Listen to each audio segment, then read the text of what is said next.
Hello friends, welcome to சமையல்டிலைட். இன்றைக்கி நம்ம வீடியோவில் குக்கர்லேயே ரொம்பவே ஈஸியாக எப்படி சக்கரை பொங்கல் செய்கிறதுனா பார்க்க போகிறோம். வாங்க வீடியோக்குள்ளே போகலாம். இன்றைக்கி சக்கரை பொங்கல் செய்கிறதுக்காக நான் 1/2 கிலோ அளவுக்கு பச்சரிசி அளந்து எடுத்திருக்கேன். இந்த 1/2 கிலோ அரிசிக்கு 50 கிராம் அளவுக்கு பாசி பருப்பு எடுத்துக்கோங்க. அரிசியும் பருப்பையும் ரெண்டையும் ஒன்றா சேர்த்துட்டு கழுவி எடுத்துக்கோங்க. நல்லா 2லேருந்து 3 தடவை நல்லா கழுவி எடுத்துக்கோங்க. இன்றைக்கி நம்ம குக்கரில் தான் பொங்கல் செய்ய போகிறோம். அரிசியை நல்லா கழுவிட்டு வந்துடலாம். அரிசி இந்த மாதிரி கழுவி எடுத்துக்கிட்டு நீங்கள் குக்கரில் சேர்த்துருங்க. இது கூடவே தண்ணி சேர்த்துக்கோங்க. 1 உலக்கு அரிசினா 3 உலக்கு அளவுக்கு நீங்கள் தண்ணி சேர்த்துக்கோங்க. கப்பாக இருந்தாலும் நீங்கள் 3 கப்பு, 1 கப்பு அரிசினா 3 கப்பு தண்ணி சேர்த்துக்கோங்க. பொங்கல் நல்லா குழஞ்சி வரணும். இதுக்கப்புறமா மூடி போட்டுட்டு 3 விசில் வர விட்டுருங்க. 3 விசிலுக்கு அப்புறம் ஸ்டவ் ஆஃப் பண்ணிவிட்டு கொஞ்ச நேரம் அப்படி குக்கரை விட்டுருங்க. ஏரெல்லாம் ரிலீஸ் ஆனதுக்கப்புறம் நீங்கள் விசில் எடுத்துகிட்டு குக்கரை ஓப்பன் பண்ணி பாருங்கள். இப்போ 3 விசில் வந்துருச்சு. நீங்கள் பாசிப்பருப்பு சேர்க்குறது உங்களுக்கு பிடிக்கலைன்னா நீங்கள் பாசிப்பருப்பை தவிர்த்திடலாம். பொங்கல் ரொம்பவே அருமையாக இருக்கும். ஒவ்வொரு அரிசி நம்மளுக்கு சீக்கிரமாகவே வேகக்கூடிய அரிசியாக இருக்கும். பச்சை அரிசியிலே புது அரிசி வாங்கினீங்கன்னா பொங்கலுக்கு ரொம்பவே ஈஸியாக நல்லா குழஞ்சி வந்துடும். இப்போ பாருங்கள், ஓரளவுக்கு நல்லாவே குழஞ்சிருச்சு. இதுக்கப்புறம் இன்னொரு கப்பு தண்ணி சேர்த்துக்கிட்டு இது கூட இன்னும் 2 விசில் நம்ம வர விட்டுறலாம். நான் இன்னொரு கப்பு தண்ணி சேர்க்குறேன். இதை நல்லா கலந்து விட்டுருங்க. தண்ணி சேர்த்துட்டு நல்லா ஒரு கிண்டி விட்டுருங்க. இதுக்கப்புறமா கூட இன்னும் 2 விசில் வர விட்டுறலாம். நான் ஏன் இந்த மாதிரி 2 தடவையாக விசில் வர வைக்கிறேன்னா, நம்ம ஆரம்பத்திலே தண்ணி அதிகம் சேர்த்துட்டு குக்கரில் விசில் வர வச்சோம்னா இந்த அரிசி பொங்கி வரும்போது வெளியில் ஃபுல்லாக நம்மளுக்கு தண்ணி தெறிக்க ஆரம்பிச்சிரும். அதுக்காக தான் ஃபஸ்ட்டு 3 விசிலும் அதுக்கப்புறம் 2 விசில் நான் தண்ணி சேர்த்துட்டு திரும்பவும் வேக வைக்கிறேன். இந்த ஒரு மெத்தட் நீங்கள் ஃபாலோ பண்ணிங்கன்னா குக்கரில் பொங்கல் வைக்கும்போது உங்களுக்கு வெளியில் தண்ணி தெறிக்காமல் ரொம்பவே சூப்பராக வரும். 2 விசிலும் வந்துருச்சு. இதுக்கப்புறம் நான் குக்கரை ஓப்பன் பண்ணி காட்டுறேன்.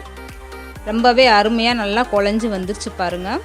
சக்கரை பொங்கலுக்கு அரிசியை ஃபஸ்ட்டே நல்லா குழைய விட்டுறணும். அதுதான் நம்மளுக்கு பொங்கல் டேஸ்ட்டு கொடுக்கும்.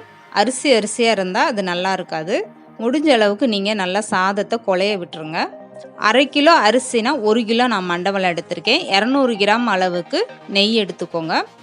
இப்போ நான் மண்டவளத்தை நல்லா தட்டிட்டு சேர்க்குறேன். நயமான மண்டவளமாக வாங்கிக்கோங்க. அப்படி கல் மண் இருக்குதுன்னு நினச்சிங்கன்னா நீங்கள் கொஞ்சமாக தண்ணி சேர்த்துட்டு மண்டவளம் கரைஞ்சதுக்கப்புறமா நீங்கள் இந்த பொங்கலுக்கு சேர்த்துக்கலாம். அந்த சாதத்தோட கல் மண்ணை நல்லா வடிகட்டிட்டு நீங்கள் சேர்த்துக்கோங்க. நான் வாங்கியிருக்கிறது நல்லா நயமான மண்டவளமாக வாங்கியிருக்கேன். பொங்கலுக்கும் நீங்கள் மண்டவளம் வாங்கும்போது கலரான மண்டவளமாக வாங்குங்க. மஞ்சள் இருந்ததுன்னா நம்மளுக்கு பொங்கல் கலர் கொடுக்காது. மண்டவளம் சேர்த்துட்டு இதுக்கப்புறம் நீங்கள் ஸ்டவ்வை மீடியமாக வச்சுக்கிட்டே கலந்து கொடுங்க. இந்த சூட்லேயே மண்டவளம் எல்லாம் கரைஞ்சிரும். இதுக்கப்புறமா பால் சேர்த்துக்கலாம். நீங்கள் பால் விருப்பம் இருந்தால் சேர்த்துக்கோங்க. 100 மில்லி பால் சேர்த்துக்கிட்டிங்கன்னா போதும். இப்போ மண்டவளம் நல்லா கரைஞ்சிருச்சு. இது கூடவே 100 மில்லி அளவுக்கு பால் சேர்த்துக்கோங்க. இதே சேர்த்துட்டு நல்லா கலந்து விடுங்க. இதுக்கப்புறம் சக்கரை பொங்கலுக்கு ஏலக்காய் சுக்கு நுணுக்குன பொடி சேர்த்துக்கலாம். 2 ஸ்பூன் அளவுக்கு சுக்கு ஏலக்காய் பொடி சேர்த்துக்கோங்க. கண்டிப்பாக நீங்கள் சுக்கும் ஏலக்காயும் சேர்த்துக்கோங்க சக்கரை பொங்கலுக்கு. அது கூடுதல் உங்களுக்கு டேஸ்ட்டு கொடுக்கும். இப்போ சுக்கு ஏலக்காய் பொடியும் சேர்த்தாச்சு. இதுக்கப்புறமா எடுத்து வச்சுருக்க நெய்யை கொஞ்சம் கொஞ்சமாக கலந்துக்கலாம். 1/2 கிலோ அரிசிக்கு 1 கிலோ மண்டவெல்லம், 50 கிராம் பாசிப்பருப்பு, 200 கிராம் நெய் சேர்த்துருக்கேன். 2 ஸ்பூன் அளவுக்கு ஏலக்காய் சுக்கு பொடியும் சேர்த்தாச்சு. இப்போ நெய்யை கொஞ்சம் கொஞ்சமாக சேர்த்துக்கோங்க. ஒரே நேரமாக சேர்த்துட்டு கிண்ட ஆரம்பிச்சிங்கன்னா வெளியிலலாம் நெய் தெறிக்க ஆரம்பிச்சிரும். பொங்கலோடு சேர்ந்து வராது. இப்படி தான் கொஞ்சம் கொஞ்சமாக நீங்கள் நெய் சேர்த்துக்கிட்டு கலந்து கொடுக்கணும். கண்டிப்பாக 200 நெய் சேர்த்துக்கோங்க. பொங்கல் அப்போ தான் டேஸ்ட்டு கொடுக்கும். இதுக்கப்புறமா கொஞ்சமாக நெய் சேர்த்துட்டு முந்திரியும் திராட்சையும் வறுத்து எடுத்துக்கலாம். கொஞ்சமாக முந்திரி பருப்பு சேர்த்துக்கோங்க. இது கூடவே திராட்சை கொஞ்சம் சேர்த்துக்கலாம்.